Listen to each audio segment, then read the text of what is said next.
Good evening. This is State Representative Holly Cheeseman. I have the pleasure tonight of having a Zoom meeting with Dr. Fred Santoro, a local pediatrician, and we're going to be talking about what you should know about children and COVID-19. And I'd just like to go through your background, if I may, Dr. Santoro. Thank you. Yes, you're a graduate of Washington University, which I didn't know. That's very Yeah, cool. St. Louis. Yeah. Yes, yes. Now, and the Yale University School of Medicine. You have an adolescent medicine fellowship, a pediatric residency training at the Children's National Medical Center in Washington, and you've been in practice for the last few years. Yeah, over 30. And including your current business as a sole practitioner here in East Lyme. That's correct.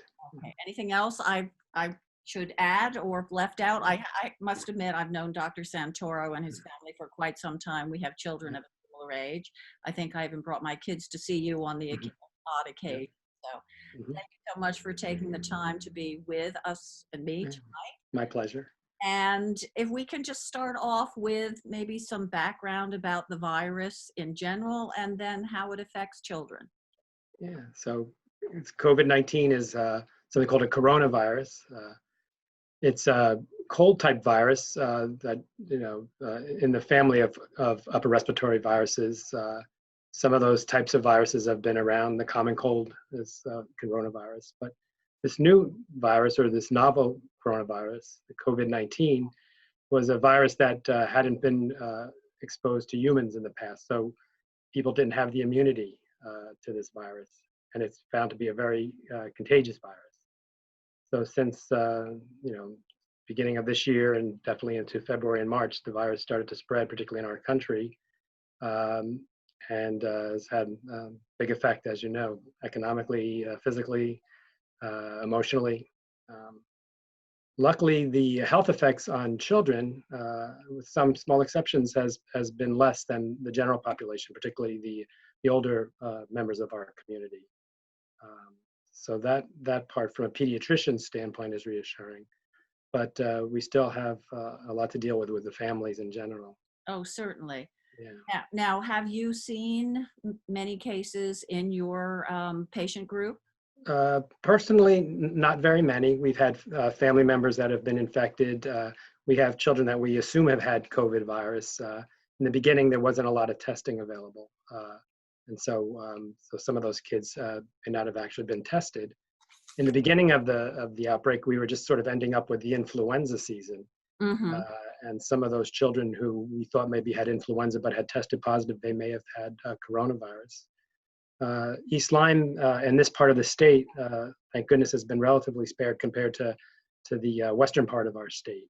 And Yes, so certainly those counties, New York City and the counties around them have really been the epicenter of the case. Right. Obviously, locally, it's been the nursing homes and the elderly that have been most affected.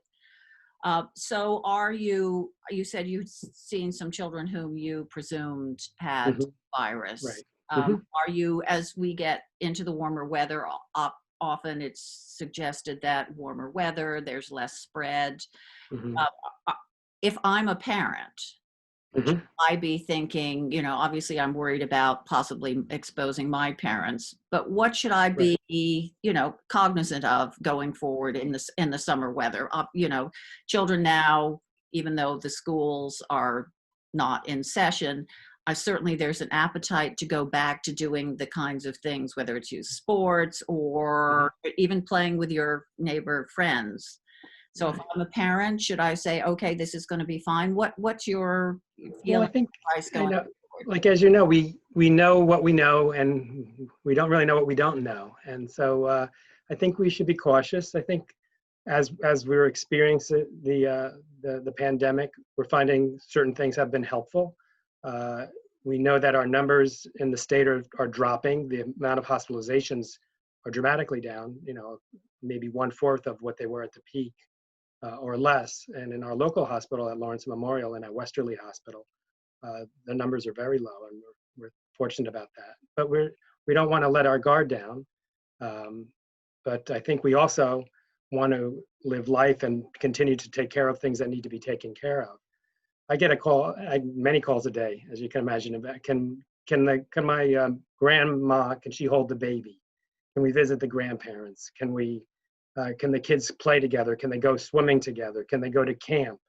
And I think there's certain safety things that we should consider, but I think children do need to be around each other. And in the summer months, what's been holding true is that outdoor activities are far safer than indoor activities. And so if children have been relatively protected as they've had been over these last months, and they're in good health, there's no reason for them not to be outside with their friends. And if the groups are small, and if the kids can be distanced, that's all the better. You know, it's going to be very, very unlikely for a child to track this virus if they're, you know, playing outdoors 5 or 6 feet away from their friends in the fresh air. And I think it's important for them to do that. Oh, absolutely. I know there'd been much written about not only the problems that the social distancing, being confined in one space in terms of, you know, both mental and physical health. But I know it's some of the studies in China, I think out of 318 cases they studied, they could only identify 1 case of outdoor transmission, that it's that being inside in close proximity to someone with a high viral load that tends to be contagious. And again, you say we don't know what we don't know. We are finding new things out every day in terms of, you know, contact transmission being less likely. It's the aerosolized transmission. And so if you're, you know, your kids want to play outside with their friends, that's good. If they want to go back, the state just issued the guidance on youth sports and go play Little League and those sorts of things. If you're a parent, you should feel reasonably comfortable about that. I think if you take the proper precautions, if someone, you know, it's important, just like in other illnesses, if your child is not feeling well, they're coughing, they have a fever, obviously, you know, you should not expose them to other children. You have to be, you know, considerate of that. The COVID virus in children, you know, the symptoms are often very mild. It could be just like a mild cold, maybe just a little cough, sometimes fever, sore throat. The symptoms usually don't last very long. There's a couple groups that are higher risk that we have to be more cautious about. The children that end up being hospitalized or getting more ill, tend to be children under 1. But you know, not that little babies can't be around family members that are healthy and stuff, but you have to be cautious with them. We actually worry more about the older people, that the children, if they're sick and they go to their grandparents, we worry about the grandparents' health more than the children. Right. Another risk group seems to be overweight adolescent males for some reason. They seem to be the children that may end up more often in the ICU or needing support.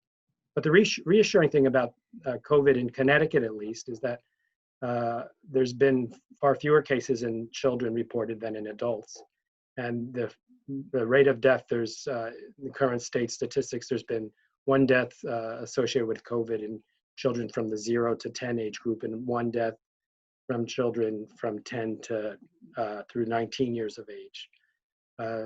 There have been hospitalizations, just like there are with other respiratory viruses, but those children have typically done very well. And as you know, the amount of deaths in the state, I think the latest statistics from today, 4,097 deaths. So 2 out of 4,097, the 2 are terrible.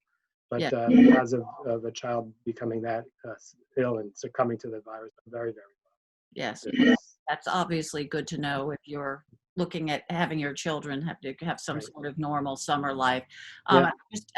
There was some press about an inflammatory syndrome cases, and I gather that does not occur just with COVID-19, that also can occur in other respiratory. Well, there's this strange inflammatory illness. There's something that we've seen as pediatricians for many years, something called Kawasaki syndrome. No one really was sure what triggered that. They thought it was maybe some sort of virus, but a small percentage of children, and it was usually a lot younger children, which is a little bit different from what we're seeing in the COVID multi-system inflammatory syndrome in children, is that they would get inflammation, they'd have prolonged fevers, they'd have certain other symptoms, conjunctivitis, swollen glands, peculiar rash, swollen extremities. And the concern about that was that those symptoms would resolve, but then they would end up with inflammation around the coronary arteries of the heart. And With this particular illness, there has been some coronary artery involvement, but it's other organs also, GI tract, kidneys, the heart and muscle, there's skin findings, conjunctivitis.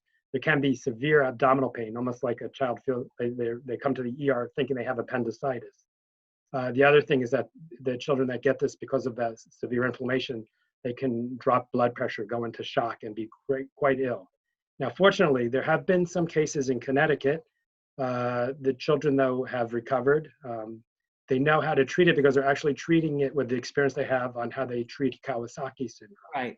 And so that's reassuring. And those children, as opposed to Kawasaki, tend to be older.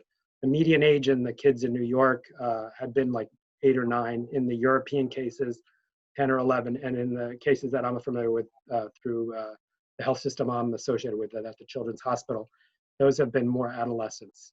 So some with pre-existing conditions, but also some without. Right. But still very uncommon, but the pediatricians are tuned into this, and care is available for them. Right. Well, that's good. So it's not shooting in the dark, trying to figure out what to do. No. And in terms of the long-term complications from the inflammation, these children will be monitored for some time, but as with Kawasaki's, they've done well once we figured out how to treat it. So. Well, that's good. Okay, is there anything else you would like to add that, pediatrician and that you just a couple of things that I think are important to keep in mind. Like we talked, it's important to play, to be with your friends, to socialize. It's also important to continue your visits with your pediatricians, your family practice doctor. The kids really need to still be cared for other things. They're going through a lot of stress. We need to help them through that. They need their vaccinations. There's other illnesses too besides COVID. Yeah, the levels of vaccinations had dropped significantly as people were afraid of the virus. Right. So we're neglecting the routine care, which is equally more important. Right. So if you have concerns about going to your doctor's office, call them, talk about the precautions they're taking to ensure that your children stay healthy. And we all are doing that. And luckily, I think most of us are being able to keep up with our vaccines, and because we don't want to have other preventable illnesses come back, particularly measles and such. And the other thing, I think there's a healthy website. The American Academy of Pediatrics has a website. It's called healthychildren.org. And it's great for all sort of pediatric questions. And just in the search engine, just type in COVID. They have all sorts of helpful things, how to talk to your kids about pandemics, how children should wear masks, what happens if your child's afraid of a mask, how can you get them to wear them, how do you explain things, and just a lot of helpful information for people who have questions. And just as a reminder, children under 2 should not wear masks. Right. They're not a safe thing. But otherwise, I think you'd find that helpful, that site. All right. Well, thank you. And I will certainly list that healthychildren.org That's correct. when I publicize this. And I want to thank you very much for joining me this evening. Again, thank you, Dr. Fred Santoro, for focusing in on children and COVID-19, and enjoy the rest of your evening. Thanks, you too.